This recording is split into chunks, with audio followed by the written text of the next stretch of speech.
Hello guys, तो मैं ले आया हूँ बॉडी बिल्डिंग की बहुत सारी नई अपडेट्स। और आज की फर्स्ट अपडेट में हम बात करेंगे कियान पियर्सन के बारे में, बिकॉज कियान पियर्सन ने करा ही कुछ ऐसा है कि हमें उनके बारे में बात करने पर मजबूर होना पड़ा गाइस। 13 वीक्स आउट हैं और यहाँ पर उन्होंने गेस्ट पोजिंग कर दी है एक शो के अंदर एंड ही लुक्ड फिनोमिनल। मतलब फिनोमिनल एक वर्ड ऐसा है जो उनको डिफाइन नहीं करता यहाँ पर जिस हिसाब से ये लग रहे थे। 13 वीक्स आउट के हिसाब से इनकी फिजिक जिस तरह से शेप में थी, जिस तरह से कंडीशन थी, और उसके ऊपर गाइस स्पेशली जिस तरह के सेपरेशन की कॉर्ड्स वगैरह में विजिबल थी, दैट वाज इनक्रेडिबल। हमने एक्सपेक्ट नहीं करा था कि एक तो 13 वीक्स आउट के हिसाब से अपना जब टाइटल ये डिफेंड करने जा रहे हैं फर्स्ट वाला, उस टाइम पर ये गेस्ट पोजिंग कहीं पे करेंगे या फिर अपनी पूरी फिजिक इस तरह से रिवील करेंगे। क्योंकि लास्ट अपडेट में इन्होंने क्लियरली बोल दिया था कि अब ये कुछ लास्ट अपडेट्स हैं जो आप देख रहे हो, अब मैं अपनी अपडेट्स शेयर करना बंद कर दूंगा। तो उसके बाद इन्होंने बिल्कुल सरप्राइज कर दिया और यहाँ पर प्रॉपर गेस्ट पोजिंग ही कर दी और एक तरह से एक स्टेटमेंट पास कर दिया बहुत ही स्ट्रांग वाला कि अभी देख लो मेरी फिजिक को, मेरी कंडीशन को, मेरी मसल सेपरेशन को, और you can not fight with that.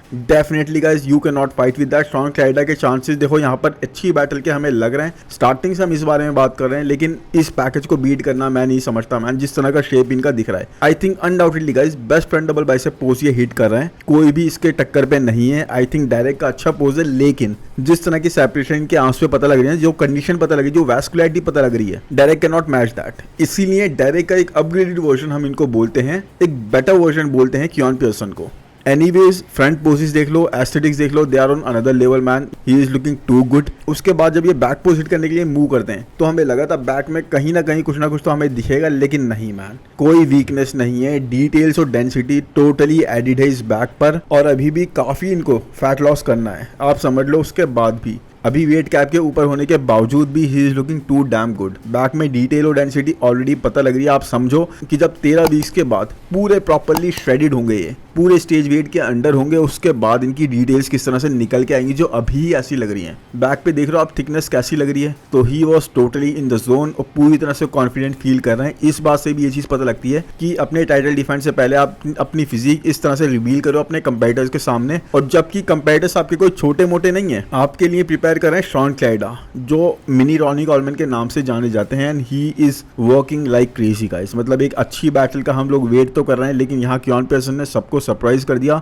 He is looking so damn good. और यहाँ तक के इनकी इस परफॉर्मेंस के बाद, यहाँ गेस्ट अपीयरेंस के बाद में लोग ये तक बोल रहे हैं कि अगर ये ओपन डिवीजन में आ जाएं, इसी साल आ जाएं, चाहे कम मसल मास के बाद भी आ जाएं, उसके बाद भी गाइस टॉप 5 टॉप 6 क्रैक कर लेंगे ये इस साल ही। इतना ज़्यादा फिनोमिनल शेप, इतनी ज़्यादा अच्छी कंडीशन वगैरह सब ये कैरी कर रहे हैं कि इनके एस्थेटिक्स को बीट करना is going to be very very difficult. और उसके बाद गाइस नेक्स्ट ईयर अगर ये इस टाइटल को डिफेंड करने के बाद, जीतने के बाद दोबारा से एक second title next year open category में कम्पीट करते हैं, जिसके होने के बहुत ज़्यादा चांसेस हैं, बिकॉज अपने पॉडकास्ट वगैरह में पहले ही कियान पियर्सन बोल चुके हैं कि भाई देखो एक टाइटल तो मैंने जीत लिया, अब एक और टाइटल और जीतूंगा यहाँ पर, उसके बाद ओपन में मूव करूंगा।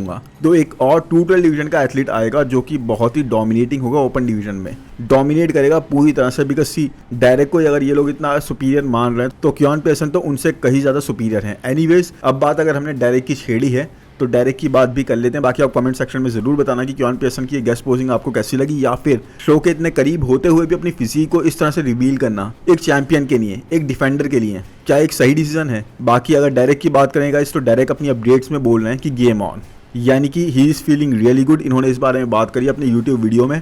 He is feeling really confident, और इवन दो अब उनका कार्डियो वगैरह इंक्रीज हो गया है, डाइट में कार्ब्स वगैरह कम हो गए, उसके बाद भी he is feeling very energetic, एक दूसरे तरीके से खुद को पुश कर पा रहे हैं, बहुत ज़्यादा पॉजिटिव फील कर रहे हैं, एंड उनके back days are getting better. अब देखो यहाँ एक क्वेश्चन हम पूछते हैं डायरेक्ट से, ठीक है आपके back days are better, but what about arm days, आपके आर्म डेज कैसे जा रहे हैं जहाँ पे आप बिल्कुल सॉफ्टनेस दिखाते हो। एनीवेज गाइस जोक्स अपार्ट, ये एक छोटा सा मैंने जोक मारा है, इसको आप बिल्कुल सीरियस मत लेना। बाकी डायरेक्ट की बैक गाइस ऐसा लग रहा है कि और ज़्यादा मसल मास यहाँ पे ऐड कर दी गई है, और ज़्यादा मीट इनकी बैक पर ऐड कर दिया गया है। वो डेंसिटी ना और ज़्यादा देखो कितनी बड़ी हुई लग रही है, कितने ज़्यादा फ्लैप्स ऑफ मीट इनकी बैक पे लग रहा है, एंड स्पेशली काफ्स में मैन। मतलब यहाँ ये ट्रेन करें अपनी बैक को, समझ में आता है बैक का पंप होना, लेकिन काफ्स में इतनी ज़्यादा पंप नहीं। काफ्स को देखो आप, ऐसा लग रहा है बिल्कुल काफ्स ट्रेन कर रहे हो बैक की जगह, इतनी ज़्यादा पंप लग रही है, पूरी तरह से इसे काफ्स ट्रेन कर रहे हो ये man. This is insane, this is some crazy level. बाकी डायरेक्ट के पास बैक है, उसके अलावा और कुछ नहीं। ऐसा मैं नहीं बोल रहा गाइस, ऐसा दूसरे लोग कमेंट्स में बोल रहे हैं। अब मैं आपको उनके कमेंट्स दिखा दूं इससे पहले कि आप लोग मुझसे नाराज हो जाओ और कमेंट सेक्शन में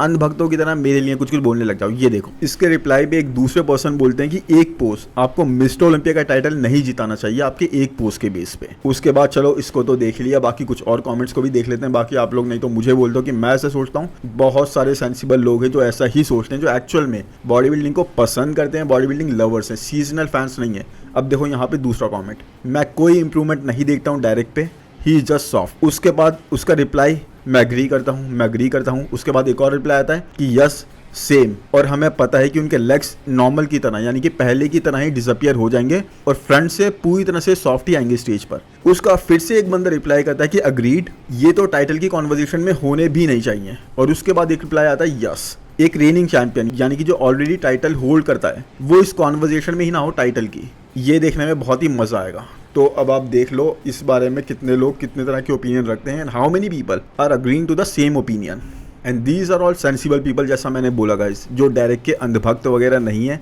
कि आपने अगर टाइटल जीत लिया तो हम सिर्फ उसी को ही फॉलो करेंगे, वही हमारी नज़र में सब कुछ है, चाहे कुछ भी कमी हो। जो बॉडी बिल्डिंग की नॉलेज रखते हैं, जो बॉडी बिल्डिंग के एक्चुअल फैंस हैं, जो ब्लैक को ब्लैक और वाइट को वाइट बोलना जानते हैं। बैक देखो डेफिनेटली इनसेन है गाइस, इस बारे में मैं डिनाई नहीं कर रहा। बैक एब्सोल्युटली नेक्स्ट लेवल पे है, कोई भी ओपन डिवीजन में मैच नहीं करेगा इन टर्म्स ऑफ बैक इनको। बट हमने देखा है रॉनी कॉलमैन के टाइम पीरियड को, हमने देखा है फिल हीथ जैसे चैंपियंस को, हमने देखा है जे कटलर जैसे चैंपियंस को, हमने ऐसी कंप्लीट फिजिक वालों को देखा है जो जबरदस्त कंडीशन के साथ एक फ्रीक फैक्टर लेके आते थे, जो प्लास्टिक वाली कंडीशन लेके आते थे स्टेज पर। अगर हमने उनको देखा है ना, तो हम कैसे एक्सेप्ट कर लें कि ऐसी कंडीशन के साथ आप टाइटल जीत जाओगे just because you have a superior shape. आप समझो मेरी बात को, या तो आप रॉनी कॉलमैन, जे कटलर, फिल हीथ वगैरह को पसंद ना करो बिकॉज भाई वो तो एक कॉम्बिनेशन थे, बिल्कुल जबरदस्त कंडीशन लेके आते थे, मसल सेपरेशन एवरीथिंग, हर एक चीज सुपीरियर होती थी। या फिर आप डायरेक्ट को पसंद ना करो। अब इसमें आपकी ओपिनियन है, आप खुद डिसाइड करो आप क्या करना चाहते हो। लेकिन मुझे सिर्फ एक रीजन ये है, डायरेक्ट इसलिए इतना समझ नहीं आते, इतनी ज्यादा हाइप, क्योंकि हम ऐसे चैंपियंस को देख चुके हैं। और लोग यहाँ पर भी डायरेक्ट को गाइस ऐसे डिफेंड करते हैं जैसे ये इनके घर पे राशन भरवा रहे हो। भाई ऐसे बात करनी बिल्कुल ही बेकार है, कोई फायदा नहीं है इसका। अगर आप मुझसे डिसएग्री भी करते हो ना, या फिर उन लोगों से भी डिसएग्री करते हो जो कमेंट्स कर रहे हैं इस तरह के डायरेक्ट को लेके, इन सभी सेंसिबल लोगों की ओपिनियन से, तो आप लोग ये समझो कि आप ओपिनियन से डिसएग्री कर रहे हो, उस पर्सन से नहीं। तो बिल्कुल रेस्पेक्टफुली उस बारे में बात करी जा सकती है, बट इस तरह से लेना कि डायरेक्ट सुपीरियर है और ये है वो है, भाई मुझे समझ नहीं आती ये चीज़ें। Direct is very good from the back, but front से जो एक मिस्टर ओलंपिया की हम कंडीशन देखते आए हैं, जो एक बेंचमार्क सेट करा है हमारे पुराने चैंपियंस ने, जो लेजेंड्स रह चुके हैं उन्होंने, हम तो वैसे ही देखना चाहते हैं। बाकी एनीवेज डायरेक्ट क्या रिटेन करेंगे अपना टाइटल इस बार, आप लोग कमेंट सेक्शन में ज़रूर बताना। मेरी ओपिनियन है कि नहीं, इस बार हार्डी के चांसेस होंगे, सैमसन के चांसेस होंगे, या फिर हो सकता है हम एक वाइल्ड कार्ड निकल के आता हुआ देखें। बाकी आपकी ओपिनियन मैं ज़रूर जानना चाहूँगा, वो बताते चलना। अब इसके बाद चलते हैं नेक्स्ट अपडेट पर, जो कि है जीजो जॉन की। एंड क्या जीजो जॉन कम्पीट करने वाले हैं? क्योंकि ये कंडीशन गाइस कुछ और ही बता रही है। ये कंडीशन और इतना ज़्यादा पील्ड होना, इतना ज़्यादा, we can not think of any other reason कि he is about to compete. I mean ये पूरी तरह से पील्ड है guys, he is shredded right now, Jijo John is shredded, no doubt in that. और इस बारे में भी हमको कोई डाउट नहीं है कि इंडियन बॉडी बिल्डिंग के लिए एक स्टैंडर्ड सेट कर रही है, एक कंडीशन आने का और साथ में पील्ड आने का, एक नेक्स्ट लेवल पर अपनी फिजिक को पील्ड करने में पूरी तरह से हर एक बार ये कामयाब हो रहा है। और इसी तरह का स्टैंडर्ड पता है एक टाइम पर इंडियन बॉडी बिल्डिंग में कौन सेट करता था? सुनीत यादव। यस गाइस, उनके पहले के जो शोज थे ना, पहले की जो परफॉर्मेंसेस थी, अगर आप फोटो भी देखोगे, he use to come in really peeled, एक बिल्कुल डेड वाली जो पील्ड होती है ना, कि आपकी जैसा बिल्कुल स्किन बची नहीं हो ऊपर, ऐसा लगता था। वो ऐसी मसल सेपरेशन दिखाते थे, ऐसे श्रेडेड आते थे। लेकिन वो ये आपको पता है कि उनके साथ फिर मतलब उस तरह से उन्होंने आना बंद कर दिया। I don't know for what reason, उस बारे में मैं नहीं पढ़ना चाहूँगा। बट अभी के लिए आई थिंक कोई इस तरह का एग्जाम्पल सेट कर रहा है, तो वो है Jijo John, and he is looking phenomenal guys. Yes, I do agree, मैंने इस बारे में पहले भी बात करी थी कि इनको मसल मास ऐड करने की जरूरत है, इंप्रूवमेंट्स करने की जरूरत है। अपनी मसल मास अगर इन्होंने बेंचमार्क तक ले आया जो इनको चाहिए मेंस फिजिक डिवीजन के हिसाब से, अपने वेट कैप को बिल्कुल हिट करते हुए, और उस पे इस तरह से पील आ गए, nobody can deny him the title man. इतने ज्यादा इनकी कंडीशन ये जबरदस्त लेकर आते हैं, बिल्कुल पतली स्किन होती जा रही है इस वक्त इनकी। तो मुझे अभी जैसे अभी अगर लग रहा है इस बारे में बात करें, तो उस हिसाब से तो दुबई प्रो में कम्पीट करते हुए दिख रहा है मुझे नेक्स्ट 2.5 वीक्स या 2 से ज़्यादा जो वीक्स हैं उसके हिसाब से। और अब इस हिसाब से अगर ये भी कम्पीट करते हैं तो वो शो पूरी तरह से पैक हो जाएगा इंडियन एथलीट से। बहुत सारे इंडियन एथलीट्स हमें कम्पीट करते हुए दिखेंगे, और सही है, अच्छा है, आपस में कंपटीशन होगा, बहुत सारी चीजें सीखने को मिलेंगी। And the best thing is they all are competing man, they all are planning to compete, चाहे पैसे लग रहे हैं, कुछ भी है, चाहे ना भी जीतें,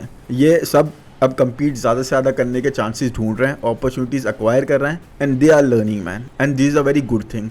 और ये अब एक सही डायरेक्शन में इंडियन बॉडी बिल्डिंग जा रही है, तो I am really liking it. बाकी आप बताओ कमेंट सेक्शन में कि आपको क्या लगता है, जीजो जॉन वहाँ compete करेंगे या फिर इनका कुछ और ही प्लान चल रहा है। एनीवेज, अब इसके बाद गाइस अगर मैं नेक्स्ट अपडेट में बात करूं तो मैं बात करूंगा हेल्सिक के बारे में, जो कि एक अनदर एशियन बॉडी बिल्डर है। यस गाइस, ही रिसेंटली टर्न प्रो, अभी रिसेंटली मेंस फिजिक डिवीजन से प्रो कार्ड जीता है इन्होंने, और उसके बाद अब ये क्वालिफिकेशन के लिए यानी कि मिस्टर ओलंपिया की क्वालिफिकेशन के लिए compete करने वाले हैं। And he is looking damn aesthetic. Yup man, I don't know कहाँ से, बट ये जितने भी एशियन बॉडी बिल्डर्स हैं बहुत जबरदस्त एस्थेटिक्स लेके आ रहे हैं, बहुत जबरदस्त राउंडनेस और विथ लेकर आ रहा है अपने शोल्डर्स में। तो यहाँ भी देखो साइज डेफिनेटली एक बॉडी बिल्डर का लग रहा है प्रॉपर, ये मेंस फिजिक का एथलीट लग नहीं रहा है, बट आई थिंक इसी हिसाब से इन्होंने compete करा था तो वेट कैप ये हिट कर ही जा रहे हैं, तो उस हिसाब से इनके लिए सही है। But he is damn aesthetic, shoulders की विथ देखो, वेस्ट देखो स्मॉलर जा रही है, साथ में इनके चेस्ट की डेवलपमेंट देखो, चेस्ट क्रेजी लग रहा है, बहुत ही जबरदस्त लग रहा है, फाइब्रस लग रहा है, साथ में डेल्ट्स पूरे राउंडनेस कैरी कर रहे हैं, तो he is a really good athlete. और इसी तरह से ना बहुत ज्यादा हर एक एशियन कंट्री में बॉडी बिल्डिंग बहुत ज्यादा निकल के आती जा रही है।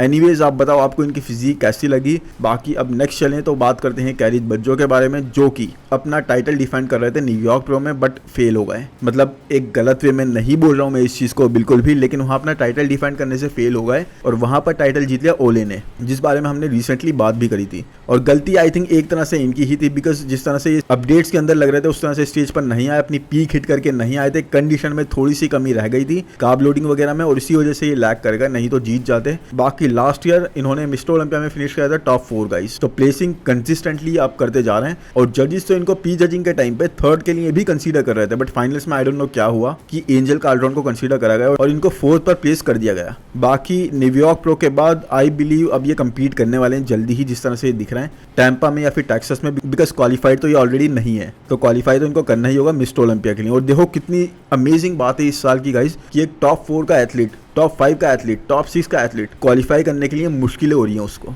समझो आप किस लेवल का कंपटीशन होता जा रहा है हर एक डिवीजन में। आई थिंक अगर मैं बोलूँ ये गोल्डन पीरियड चल रहा है बॉडी बिल्डिंग का, तो इसमें कुछ भी गलत नहीं है गाइस, बहुत जबरदस्त बॉडी बिल्डिंग चल रही है इस वक्त सब तरफ। And look at his physique, एक अलग ही शेप हो रहा है, मतलब एक सिलोवेट अलग ही तरीके से जा रही है, बहुत जबरदस्त डेंसिटी दिखा रहे हैं, कंडीशनिंग दिखा रहे हैं और बिल्कुल अलग ही फ्लो दिखा रहे हैं अपना एक तरीके से। तो totally a work of art, एक बहुत ही अच्छी फिजिक मेंटेन कर रहे हैं। बाकी स्टेज पर भी ऐसे ही आना चाहिए। And most importantly guys, can he win, that is the most important question. क्या ये जीत सकते हैं, क्या ये क्वालिफाई कर सकते हैं, या फिर एक टॉप 4 प्लेसर हमें मिस्टर ओलंपिया में नहीं दिखेगा इस बार, because he is unable to qualify. ये एक बहुत ही बड़े धक्के वाली बात होगी, लेकिन एनीवेज देखते हैं क्या ये क्वालिफाई कर पाते हैं, और अगर कर गए तो क्या ये कियान और शॉन के बीच में आ सकते हैं मिक्स में टॉप 2 के बैटल में, जो कि मुझे तो इम्पॉसिबल लग रहा है। बाकी लेट्स सी आपकी क्या ओपिनियन है, कमेंट सेक्शन में जरूर बताना।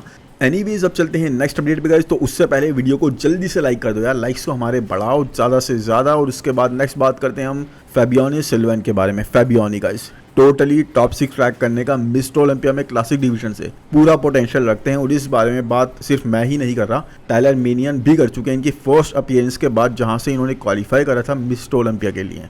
Yes guys, he is so damn good. Last time इन्होंने प्रेप करी थी सिर्फ 12 वीक्स के लिए उस शो के लिए, जिसकी आप पोजिंग देख रहे हो स्क्रीन पर। यस गाइस, 12 वीक्स की प्रेप, और इनको इंजरी भी हुई थी जिसकी वजह से लंबी प्रेप नहीं कर पाए थे। उसके बाद भी he looked so good, so damn good. मतलब आप देखो कितने अमेजिंग ये लग रहे थे कि टाइलर ने इनको पेश करा लाइक क्रेजी। बहुत ज़्यादा बात करी इनके बारे में पोस्ट शो एनालिसिस वाला वीडियो जो डालते हैं उसके अंदर, और ये तक बोल दिया अगर ये सेम भी आ गए तब भी टॉप 10 टॉप 8 क्रैक कर जाएंगे। और अगर उससे बेटर आ गए, कंडीशन पे काम कर लिया, अपनी कॉर्ड्स वगैरह पे काम कर लिया, जो कि आई थिंक अभी इन अपडेट से लग रहा है इन्होंने कॉर्ड्स पे काफ़ी काम करा है। बाकी जब ये पील्ड होंगे पूरी तरीके से तब पता लगेगा। तो अगर इन्होंने इस पे काम कर लिया टाइलर मेनियन के अकॉर्डिंग, तो फिर ये टॉप 6 भी क्रैक कर सकते हैं। और absolutely I see no weakness guys, मुझे कोई वीकनेस नहीं लगती इनकी फिजिक में, उनको भी नहीं लगी थी। He is so really good. और साथ में गाइस इन्होंने बोला है कि ये जो पैकेज था ना इनका, इसको बीट करने की पूरी तरह से प्लानिंग है इनकी, क्योंकि इस बार ही इज फीलिंग हेल्दी, कोई इंजरी नहीं चल रही है, तो इसको टोटली बीट करके आएंगे मिस्टर ओलंपिया में, मतलब एक इम्प्रूव प्लेसिंग।